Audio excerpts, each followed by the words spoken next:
BSc part second paper third Marsilea pteridophyta में Marsilea के anatomy and morphological उसके बाह्य आकार के बारे में हमने पढ़ा और इसके स्पोर को बनाने वाला जो है स्पोरोकार्प स्पोर्स हेट्रोस्पोरिक कंडीशन पाई जाती है। इसमें दो तरह के स्पोर मिलते हैं और ये दो तरह के स्पोरेंजिया के अंदर ये स्पोर होते हैं और दोनों तरह के माइक्रोस्पोरेंजिया एंड मेगास्पोरेंजिया दोनों ही मेगास ये एक साथ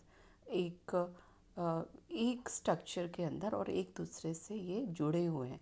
तो इस तरह के जो स्ट्रक्चर देखने को मिलते हैं फंड के अंदर, जिसको हम सॉरस कहते हैं, जो एक दूसरे से जुड़े हुए हैं, एक दूसरे से किसी स्टॉक के थ्रू ये जुड़े हुए रहते हैं एक दूसरे से, और दो या दो से अधिक स्पोरेंजिया एक साथ होना, और मेगा और माइक्रो स्पोरेंजिया दोनों एक साथ होते हैं।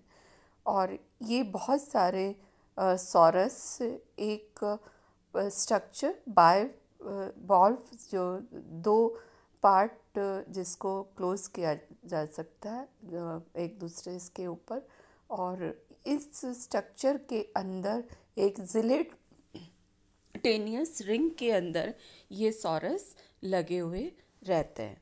और ये जनरली जो सॉरस इनके अंदर है, और ये जो स्ट्रक्चर है जिसके अंदर सॉरस अंदर इनके अंदर रहता है, और ये प्लांट्स के या पीटियोल के आधार पर ये लगे हुए रहते हैं। लीव्स के जो लंबे पीटियोल हैं उनके स्पोरोकार्प जहाँ से ये जुड़े हुए हैं राइजोम से, वहाँ पर ये लगे हुए रहते हैं। और इनका जो नंबर है वो अलग अलग स्पीशीज़ में अलग होता है और अरेंजमेंट भी अलग होता है। जैसे कि मार्सिलिया पॉलीकार्पा में एक लीनियर आधार से एक लीनियर अरेंजमेंट मिलता है, बहुत सारे यहाँ पर स्पोरोकार्प पाए जाते हैं। और इसमें मार्सिलिया क्वाड्रिफोलिया के अंदर इसमें 1 से लेकर 20 तक इनका नंबर होता है, लेकिन मार्सिलिया माइन्यूटा में ये एक ही सिंगल ही यहाँ पर इसके आधार से लगा हुआ मिलता है। और इनका जो स्ट्रक्चर है इसके अंदर एक स्टॉक है और स्टोक, और दूसरा इसमें जो ग्लोब जैसा एक किडनी जैसे स्ट्रक्चर, जिसे हम बॉडी है इसकी जिसमें सॉरस है, और जहाँ पर स्टॉक और बॉडी जहाँ मिलती है वहाँ पे हल्का सा एक पार्ट जो उभरा हुआ है थोड़ा सा, जिसे हम कहते हैं रैफी कहते हैं, जहाँ उनके दोनों के मिलने के स्थान को रैफी कहते हैं। और यहाँ पर डेंटिकल्स ऊपर की तरफ बाहर पाए जाते हैं टू, जिसे हम ट्यूबरकल कहते हैं। तो ये स्ट्रक्चर है स्पोरोकार्प का, जो जिसे जो किडनी शेप के होते हैं।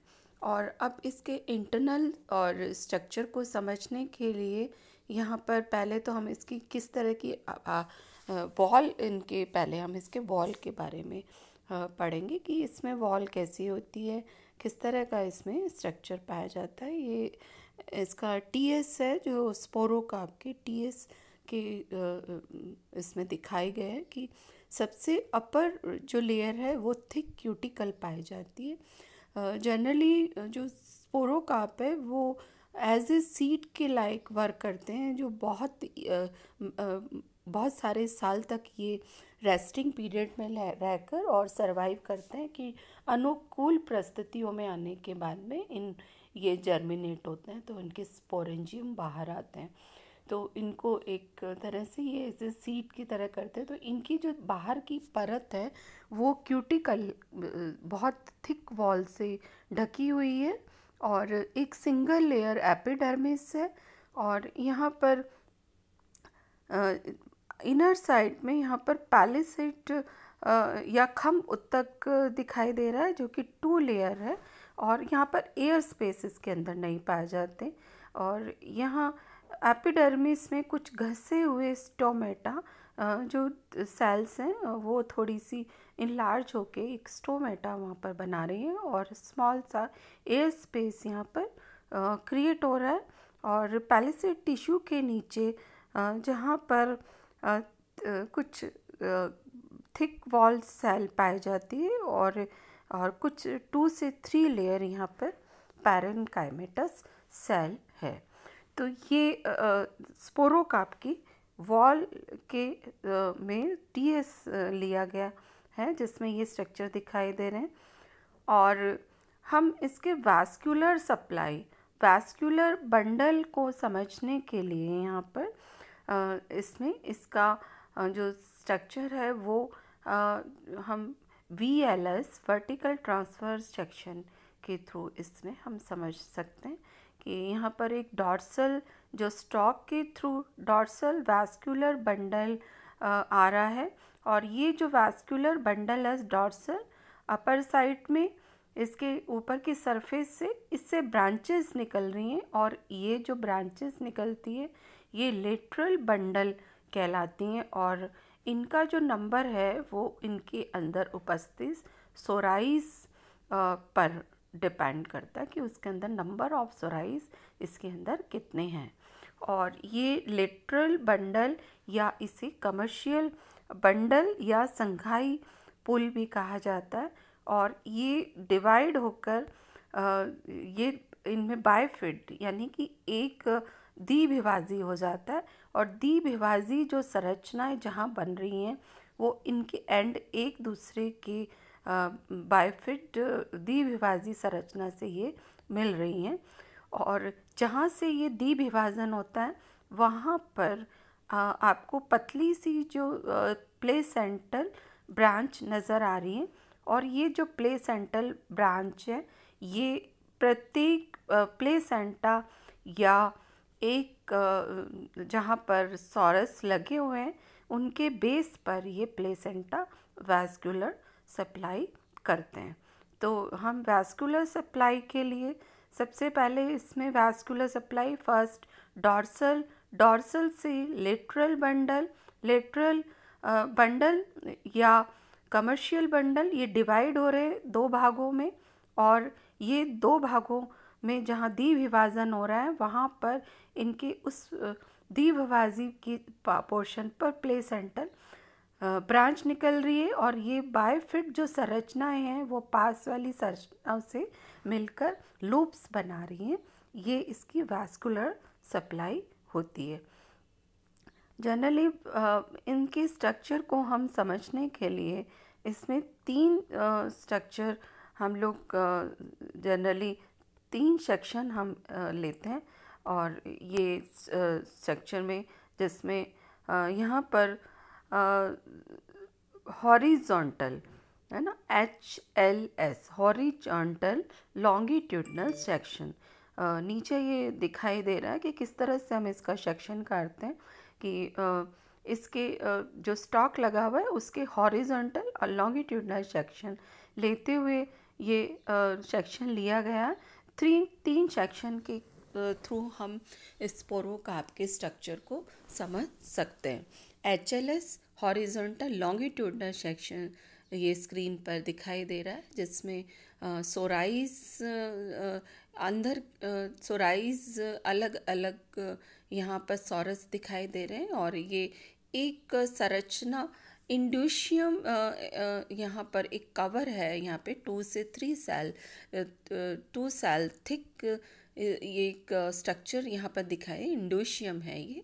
और इसके अंदर मेगास्पोरेंजियम जो ग्रीन कलर के बड़ा सा दिखाई दे रहा है और साइड में माइक्रोस्पोरेंजिया इनके दोनों तरफ है ये माइक्रोस्पोरेंजिया है। और प्लेसेंटल इसके नीचे जो ब्लैक डॉट से दिखाई दे रहा है ये प्लेसेंटल वास्कुलर सप्लाई है। और सबसे ऊपर जो डॉट दिखाई यहाँ पर नज़र आ रहा है ये इसमें लिटरल वास्कुलर ये इसका बंडल दिखाई दे रहा है। और अब ये सारी जो संरचनाएं हैं सोराइज हैं ये एक जिलेटिनियस रिंग के अंदर निहित रहती है।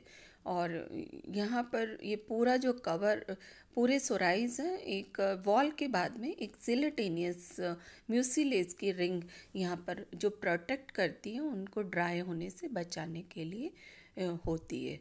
तो ये सारा प्रोटेक्टेड है। ये दो तरफ जो लूप्स लार्ज दिखाई, ये जिलेटेनियस रिंग है इसके दोनों तरफ।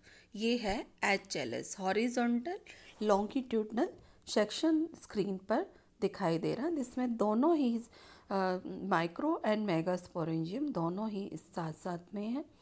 और इसी तरह से वर्टिकल ट्रांसफर सेक्शन जहाँ पर स्टॉक नहीं कट रहा है और केवल VTS वर्टिकल ट्रांसफर सेक्शन के थ्रू, और यहाँ पर जो आप प्लेसेंटल यहाँ पर जो वैस्कुलर सप्लाई को बहुत अच्छे से देख सकते हो। और ये काफ़ी कुछ HLS हॉरिजॉन्टल लॉन्गिट्यूडनल सेक्शन से मिलता हुआ है, और कमर्शियल वैस्कुलर बंडल की सप्लाई को देखा जा सकता है एंड प्लेसेंटल वैस्कुलर बंडल देख सकते हैं। और यहाँ पे माइक्रो जो स्पोरेंजिया है नीचे दिखाई दे रहे हैं, और कुछ बीच में यहाँ पर मेगा स्पोरेंजियम या सेंटर में यहाँ नज़र आ रहे हैं। ये है VTS vertical transfer division screen पर दिखाई दे रहा है। और ये है वर्टिकल लॉन्गिट्यूडनल सेक्शन जो पैरेलल लेते हैं, स्टॉक के पैरेलल सेक्शन को लेते हुए ये स्ट्रक्चर यहाँ पर बन रहा है। और जनरली अगर हम इसके बाहर फर्स्ट सेक्शन लेते हैं तो आएंगे माइक्रोस्पोरेंजिया नज़र आएंगे, और सेंटर से लेते हैं तो मेगा स्पोरेंजिया कटेंगे। और इस तरह से यहाँ पर भी जहाँ स्टॉक के साथ साथ में नज़र आ रहा है तो डॉर्सल बंडल के ब्रांचेस और उससे कमर्शियल वैस्कुलर बंडल के डॉट्स ब्लैक दिखाई दे रहे हैं। अपर ये डॉर्सल वैस्कुलर बंडल के हैं, और इंड्यूशियम के थ्रू यहाँ पर ये सेपरेट इंडिपेंडेंट मेगास्पोरेंजियम और माइक्रोस्पोरेंजियम नज़र आ रहे हैं। साथ में ही जिलेटेनियस रिंग भी नज़र आ रही है दोनों तरफ, और इंड्यूशियम जो मेगा और माइक्रोस्पोरेंजियम के चारों तरफ नज़र आ रहे हैं। ये पूरा लेयर इसको कवर किए हुए रहते हैं। तो स्पोरोकार्प की आंतरिक संरचना को समझने के लिए इसके अंदर हम 3 सेक्शन लेते हैं। एक तो ये वर्टिकल लॉन्गिट्यूडनल सेक्शन है जो स्टॉक के पैरेलल लेते हैं, VTS जिसमें स्टॉक नहीं कट रहा है, ये देख सकते हैं। और तीसरा सेक्शन है HLS। अगर दोनों यहाँ पे सोराइज के स्ट्रक्चर को दिखाना है तो हम इसमें VLS का HLS section horizontal longitudinal section को हम लेते हैं।